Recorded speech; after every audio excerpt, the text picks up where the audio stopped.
Teacher അമ്മയുടെ കുഞ്ഞിയുടെ കല്യാണ എപ്പിസോഡിലേക്ക് എല്ലാവർക്കും സ്വാഗതം.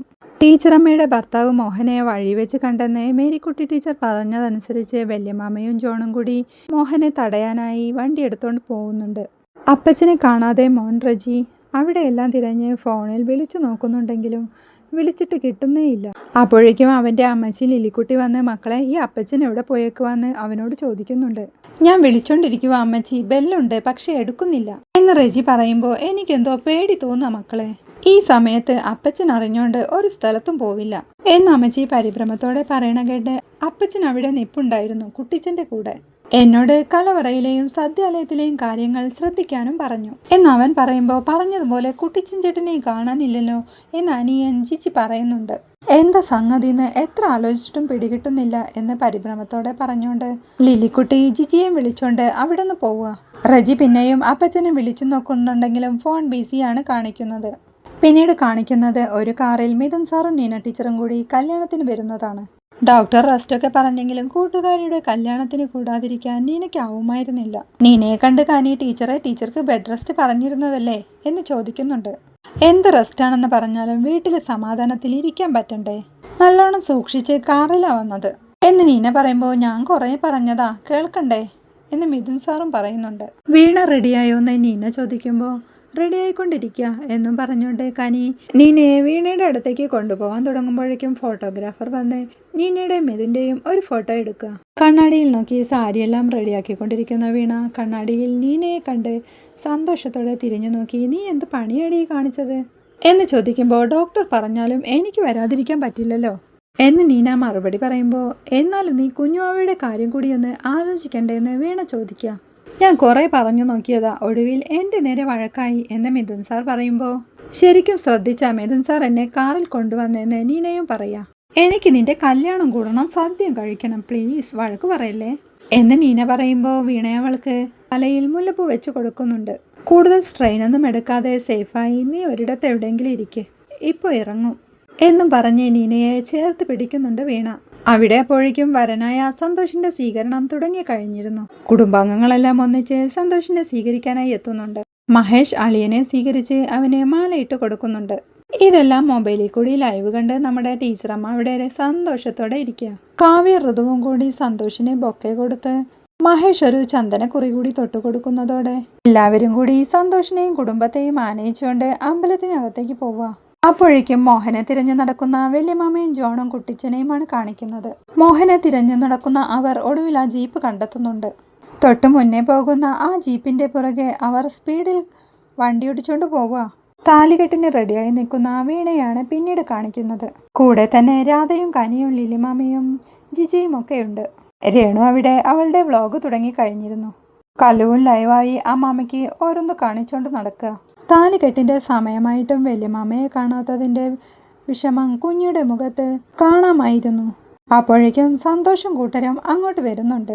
സന്തോഷം കൂട്ടരും കൂടി എത്തിയതോടെ ആകെ വെപ്രാളത്തോടെ വീണ വല്യമാമ എവിടെ കനിന്ന് ചോദിക്കുന്നുണ്ട്. വിളിക്കുന്നുണ്ട് പക്ഷെ എടുക്കുന്നില്ലെന്ന് കനിയും മറുപടി പറയാം. കുഞ്ഞപ്പോൾ മഹേഷിനെയും അടുത്തേക്ക് വിളിച്ച് മഹേഷിട്ടാ വല്യമ്മ എവിടെ എന്ന് രഹസ്യമായി ചോദിക്കുന്നുണ്ട്. ഇവിടെ എവിടെയെങ്കിലും ഉണ്ടാവും, ഈ സമയത്ത് എവിടെ പോവാനാ എന്നും പറഞ്ഞുകൊണ്ട് മഹേഷ് അങ്ങോട്ട് മാറി നിൽക്കുക.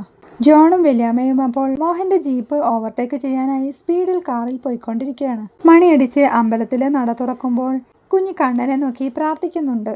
അപ്പോഴേക്കും പൂജാരി കർപ്പൂര താലവുമായി ഇറങ്ങി വരുമ്പോൾ എല്ലാവരും കർപ്പൂരം തൊഴുന്നുണ്ട്. ഇതെല്ലാം ലൈവിലൂടെ കണ്ട് ടീച്ചർ അമ്മയുടെയും മനസ്സ് നിറയുന്നുണ്ട്. അപ്പോഴേക്കും പൂജാരി പൂജിച്ച താലിയുമായി വന്ന് ഭഗവാനെ മനസ്സിൽ വിചാരിച്ച് താലി കെട്ടാനായി സന്തോഷിനോട് പറയുന്നുണ്ട്. വീണ അപ്പോഴേക്കും വെപ്രാളത്തോടെയും പരവേശത്തോടെയും മഹേഷിട്ട വല്യാമ്മ എന്ന് പറയുമ്പോൾ അതെ ഞങ്ങളെ വല്യമാമയെ കാണാനില്ല, രാവിലെ ഇവിടെ ഉണ്ടായിരുന്നതാ മഹേഷ് അവരോട് പറയുമ്പോഴേക്കും പണിക്കരെ കുറിച്ച മുഹൂർത്തം മറക്കരുത്, സമയമായി എന്ന് സന്തോഷിന്റെ അമ്മ മണി ഓർമ്മപ്പെടുത്തുന്നുണ്ട്. രാവിലെയും ഇതേ കാരണം പറഞ്ഞു തന്നെയല്ലേ സ്വീകരണം വൈകിപ്പിച്ചത്, താലികെട്ട് നടക്കട്ടെ, കാണാനില്ലാത്തവരെയെല്ലാം നമുക്ക് കെട്ട് കഴിഞ്ഞ് കണ്ടെത്താം എന്ന് പോറ്റിമാമനും കൂടി പറയുമ്പോൾ വീണ സങ്കടത്തോടെ രാധേച്ചിന്ന് വിളിച്ച് അവളുടെ കൈ പിടിക്കുക. എല്ലാം അറിയാവുന്ന മേരിക്കുട്ടി ടീച്ചറും ഒന്നും പറയാൻ കഴിയാതെ അവിടെ നിന്ന് വിഷമിക്കുക. സന്തോഷേ നീ താലി കെട്ടെന്ന് സന്തോഷിന്റെ അച്ഛൻ കൂടി പറയുമ്പോൾ പരിഭ്രമത്തോടെ വീണ കനിയെ വിളിക്കുക. നീ ടെൻഷൻ ആവല്ലേ, വല്യമ്മ ഏതെങ്കിലും കാര്യത്തിൽ പെട്ടതായിരിക്കും, വരും എന്ന് പറഞ്ഞ് ആശ്വസിപ്പിച്ചുകൊണ്ട് അവളെ താലി കെട്ടാനായി പറഞ്ഞു വിടുന്നുണ്ട്. അങ്ങനെ വല്യമാമയുടെയും അമ്മയുടെയും സാന്നിധ്യമില്ലാതെ വീണയുടെ കഴുത്തിൽ സന്തോഷ് താലി കെട്ടുകയാണ്. തൻ്റെ കുഞ്ഞിയുടെ കഴുത്തിൽ സന്തോഷ് താലി കെട്ടുന്ന ആ സുന്ദര നിമിഷങ്ങൾ കണ്ണിറയെ കണ്ട് സന്തോഷത്തോടെ ടീച്ചറമ്മ കണ്ണീർ തുടയ്ക്കുന്നുണ്ട്.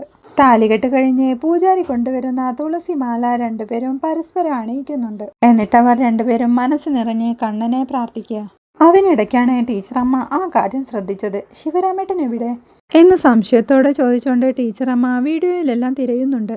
കണ്ണൻ്റെ വിഗ്രഹത്തിന് അടുത്തു തന്നെയുള്ള കൈവരിയിലിരുന്ന് കൃഷ്ണ എൻ്റെ കുഞ്ഞുങ്ങളെ കാത്തോണേന്ന് ഗുരുവായൂരപ്പനോട് പ്രാർത്ഥിക്കുന്നുണ്ട് ടീച്ചറമ്മ. അപ്പോഴേക്കും മോഹൻ്റെ ജീപ്പിൻ്റെ പുറകെ പോയിക്കൊണ്ടിരിക്കുന്ന ജോണിൻ്റെ കാർ മോഹനെ ഓവർടേക്ക് ചെയ്ത് നിർത്തുന്നുണ്ട്. മോഹൻ കാറിൽ നിന്നിറങ്ങി ഒരു മംഗളകർമ്മത്തിന് പോകുമ്പോൾ ആരാടാ റോഡിന് കുറുകെ വന്ന് നിൽക്കുന്നേ എന്ന് ദേഷ്യപ്പെടുന്നുണ്ട്. ജോണും ശിവരാമൻ ചേട്ടനും കാറിൽ നിന്നിറങ്ങി ശിവരാമൻ ചേട്ടൻ മോഹൻ്റെ അടുത്തേക്ക് ചെല്ലുന്നുണ്ട്. ശിവരാമനുള്ളിയോ, താൻ ഇപ്പോഴും ജീവനോടെ ഉണ്ടോടോ? നരിക്കും പുലിക്കുമൊന്നും തന്നെ വേണ്ടേ എന്ന് കളിയാക്കിക്കൊണ്ട് മോഹൻ ചോദിക്കുമ്പോൾ ഉണ്ടടാ, ജീവനോട് തന്നെ ഉണ്ട്. എന്താ, നിനക്ക് ഇഷ്ടപ്പെട്ടില്ലേ എന്ന് വല്യമാമ ചോദിക്കുമ്പോൾ ഇഷ്ടപ്പെട്ടു. പക്ഷേ താൻ ഈ മോഹന് പറ്റിയ എതിരാളിയേ അല്ല. നീ എന്തിനാടാ പിന്നെ വന്നത് എന്ന് ശിവരാമൻ ചേട്ടൻ ചോദിക്കുമ്പോൾ ശിവരാമനളിയോ, ഒരു മോളുടെ കല്യാണം നടക്കുമ്പോൾ അച്ഛൻ എന്തിനാ വന്നേന്നോ? ജനിപ്പിച്ചവൻ വേണ്ടടോ കൈപിടിച്ചു കൊടുക്കാൻ എന്ന് മോഹൻ ഒച്ച വയ്ക്കുമ്പോൾ മോഹനാ, നീ ഇനി കളിക്കാൻ നിൽക്കല്ലേ. അങ്ങനൊരു ദിവസമേ അല്ല ഇത്. കല്യാണം അലമ്പാക്കാനാ നിന്റെ പ്ലാനെങ്കിൽ ഞാൻ നിലവിട്ട് എന്തെങ്കിലും ചെയ്തു പോവും എന്ന് വല്യമാമ ഭീഷണിപ്പെടുത്തുമ്പോൾ താൻ നിലവിട്ട ഏതുവരെ പോവുമിടോ, ഒന്ന് പോടോ എന്ന് പറഞ്ഞുകൊണ്ട് മോഹൻ പുച്ഛിക്കുന്നുണ്ട്.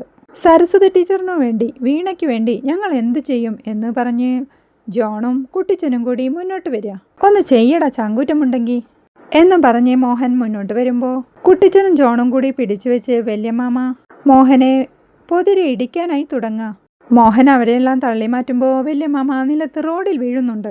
മോഹൻ ദേഷ്യത്തോടെ വല്യമാമയുടെ അരികിലേക്ക് ചെന്ന് എൻ്റെ അടുത്ത് കളിക്കാൻ വന്നാൽ നെഞ്ച് ചവിട്ടി പൊളിക്കും ഞാൻ എന്ന് പറയുമ്പോഴേക്കും കുട്ടിച്ചനും ജോണും കൂടി വീണ്ടും മോഹനെ പിടിച്ചു വെക്കുക. കുട്ടിച്ച വിടരുതവനെ എന്നും പറഞ്ഞുകൊണ്ട് നിലത്തിന്നണീറ്റ് മോഹൻ്റെ അടുത്തേക്ക് ചെന്ന് ഇവൻ കിടന്ന് കാർന്നത് കണ്ടില്ലേ പൊത്തിപ്പിടിക്കെന്ന് പറഞ്ഞ് അവൻ്റെ വായ പൊത്തിപ്പിടിച്ച് മോഹൻ്റെ തന്നെ ജീപ്പിൻ്റെ പുറകിലേക്ക് വലിച്ചു കയറ്റി കെട്ടിയില്ലേ ചാടിപ്പോവും എന്നൊക്കെ പറഞ്ഞ് അവർ കൈയും കാലവും കയറെടുത്ത് കെട്ടുന്നുണ്ട്. മോഹനെ കെട്ടി ഉള്ളിലാക്കി ഡോറടച്ചുകൊണ്ട് വല്യമാമ കുട്ടിച്ചനോടായി കുട്ടിച്ച ഇവനെ എവിടെങ്കിലും കൊണ്ടുപോയി തള്ള്, ഇനി ഈ പരിസരത്ത് ഇവനെ കാണാൻ പാടില്ല എന്ന് പറയുമ്പോൾ അവനെ ഇനി കാണില്ല, നിങ്ങൾ ധൈര്യമായി വിട്ടോ ശിവരാമേട്ടാ എന്നും പറഞ്ഞുകൊണ്ട് കുട്ടിച്ചൻ മോഹൻ്റെ ജീപ്പും എടുത്ത് അവിടെ നിന്ന് പോവുക. ജോണും വല്യമാമയും നേരെ മണ്ഡപത്തിലേക്കും. അമ്പലത്തിൽ അവിടെ ഫോട്ടോഗ്രാഫർ വീണയുടെയും സന്തോഷിൻ്റെയും കല്യാണ ഫോട്ടോ എടുത്തുകൊണ്ടിരിക്കുക. ടെൻഷനോടെ നിൽക്കുന്ന വീണയുടെ മുഖഭാവം കണ്ട് എൻ്റെ വീണ ഒന്ന് ചിരിച്ച് പ്ലസൻ്റായി നിൽക്ക്, മുഖത്താകെ ടെൻഷനാണല്ലോ എന്ന് ഫോട്ടോഗ്രാഫർ ചോദിക്കുന്നുണ്ട്. ഇനി കാര്യങ്ങളൊക്കെ പറഞ്ഞ് പതുക്കെ കാഷ്വലായിട്ട് നടന്നു വരുന്ന പോലെ വരണം എന്ന് പറഞ്ഞുകൊണ്ട് അയാൾ ഫോട്ടോ എടുക്കാനായി തുടങ്ങുമ്പോഴേക്കും എന്താ മുഖത്തൊരു ടെൻഷൻ എന്ന് സന്തോഷം ചോദിക്കുന്നുണ്ട്.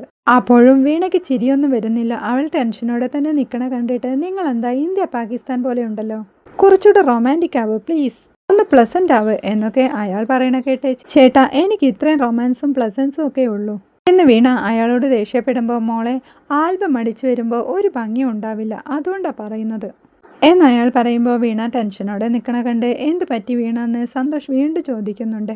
വല്യമ്മയും ജോണേട്ടനെയും കാണാനില്ല, രണ്ടാളും എവിടെ പോയെന്ന് ഇവിടെ ആർക്കും അറിയയില്ല, അവർ രണ്ടാളും ഇല്ലാതെ ഇവർ പറയുന്ന പോലെ എനിക്ക് എങ്ങനെ ചിരിച്ചു നിൽക്കാനാവും എന്ന് വീണ ചോദിക്കുമ്പോൾ അവരിവിടെ കലവറയിലെവിടെയും കാണും, അല്ലാതെ ഇവിടെ പോവാനാ എന്ന് പറഞ്ഞ് സന്തോഷ് സമാധാനിപ്പിക്കാൻ ശ്രമിക്കുമ്പോൾ എൻ്റെ താലികെട്ട് നടക്കും അവർ കലവറയിലാണോ പോയി നിൽക്കുക, എൻ്റെ അമ്മയും അച്ഛനും ഒപ്പമില്ലാത്തവളല്ലേ, അവർ വേണ്ടേ എൻ്റെ കൈപിടിച്ച് നിൽക്കാൻ എന്ന് വീണ ടെൻഷനോടെ പറയുമ്പോൾ കൂളായി നിൽക്ക് വീണ, നമുക്ക് നോക്കാം എന്ന് സന്തോഷം ആശ്വസിപ്പിക്കുക. ചടങ്ങുകൾക്കിടയിലൊന്നും ശിവരാമേട്ടനെ കാണാഞ്ഞിട്ട് ടീച്ചറമ്മയും അവിടെ വിഷമത്തോടെ ആലോചിച്ചിരിക്കുന്നുണ്ട്.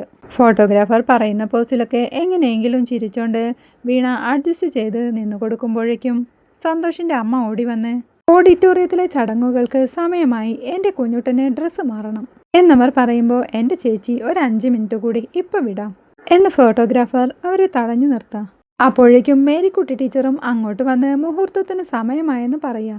ആരോട് പറയാ, ഞാൻ കുറേ നേരമായിട്ട് ഇവരോട് പറഞ്ഞോണ്ടിരിക്കുക, ഇവർ കയ്യിൽ കിട്ടിയാൽ പിന്നെ എത്ര സമയമെടുത്താലും തീരില്ലല്ലോ, വിടത്തില്ല ഇവർ, അതാ മെനക്കേട് എന്ന് സന്തോഷിൻ്റെ അമ്മ ഫോട്ടോഗ്രാഫറെ കുറ്റപ്പെടുത്തുമ്പോൾ അയാൾ ഫോട്ടോ എടുപ്പ് നിർത്തുന്നുണ്ട്. അപ്പോഴേക്കും സന്തോഷിൻ്റെ അമ്മ മണി സന്തോഷിനെയും കൊണ്ട് അവിടെ നിന്ന് പോവുക. വീണയപ്പോൾ മേരിക്കുട്ടി ടീച്ചറോട് ടെൻഷനോടെ ജോണേട്ടൻ എവിടെയെന്ന് ചോദിക്കുക. മോളെ, അത്യാവശ്യത്തിന് എന്തെങ്കിലും വാങ്ങാൻ പോയതായിരിക്കും എന്ന് മേരിക്കുട്ടി ടീച്ചർ ആശ്വസിപ്പിക്കുമ്പോൾ, എൻ്റെ താലികെട്ട് നടക്കുമ്പോഴോ എന്ന് ചോദിച്ചുകൊണ്ട് കൂടെ നിൽക്കുന്ന കനിയോട് വല്യമ്മ എവിടെയെന്ന് ചോദിക്കുക. രണ്ടാളും കൂടി എന്തോ കാര്യത്തിനിറങ്ങി വള്ളിക്കെട്ടിലെന്തോ പെട്ടതാ, നീ ടെൻഷൻ അടിക്കാതെ, അവർ വരും എന്ന് കനി സമാധാനിപ്പിക്കുമ്പോൾ, നിന്ന് കളിക്കാതെ നീ ഇങ്ങ് വന്നേ എന്ന് പറഞ്ഞുകൊണ്ട് രാധ അവളെ പിടിച്ചു വലിച്ചുകൊണ്ട് കൊണ്ടുപോവുക. റജി വീണ്ടും അപ്പച്ചനെ കാണാഞ്ഞു വിളിക്കുമ്പോൾ ശിവരാമൻ ചേട്ടൻ ഫോൺ അറ്റൻഡ് ചെയ്യുന്നുണ്ട്. അപ്പച്ചനിത് എവിടെയാ എന്ന് റജി ചോദിക്കുമ്പോൾ, മോനെ റജി, അപ്പച്ചനും ജോണും കൂടി കുറച്ച് സാധനങ്ങൾ വാങ്ങിക്കാൻ ഇറങ്ങിയതാ, ഒരിടത്തങ്ങ് കുടുങ്ങിപ്പോയടാ, കാര്യങ്ങളൊക്കെ ഞാൻ വന്നിട്ട് പറയാം എന്ന് അപ്പച്ചൻ പറയുമ്പോൾ, പറഞ്ഞിട്ട് പോണ്ടേ അപ്പച്ച, മനുഷ്യൻ ഇവിടെ ആകെ ടെൻഷൻ അടിച്ച് നിൽക്കുക എന്നവൻ പരിഭവത്തോടെ പറയുമ്പോൾ, അവിടെ എല്ലാ കാര്യങ്ങളും നോക്കിക്കൊണ്ട് നിന്നോണേ എന്ന് വല്യമ്മ നിർദ്ദേശം കൊടുക്കുമ്പോൾ അപ്പച്ചൻ വേഗം വരണമെന്നും പറഞ്ഞ് റജി കോൾ കട്ട് ചെയ്യുക. അവിടെ ഓഡിറ്റോറിയത്തിൽ കല്ലു ലൈവ് എടുത്തോണ്ടിരിക്കുന്നതും കനി ആരെയോ വിളിക്കാൻ നോക്കുന്നതും കണ്ട് സംശയത്തോടെ നോക്കുന്ന വിഷ്ണുവിനെ കാണിക്കുന്നിടത്താണ് ഇന്നത്തെ എപ്പിസോഡ് അവസാനിക്കുന്നത്. വീഡിയോ ഇഷ്ടമായാൽ സപ്പോർട്ട് ചെയ്ത് സബ്സ്ക്രൈബ് ചെയ്യാൻ മറക്കല്ലേ.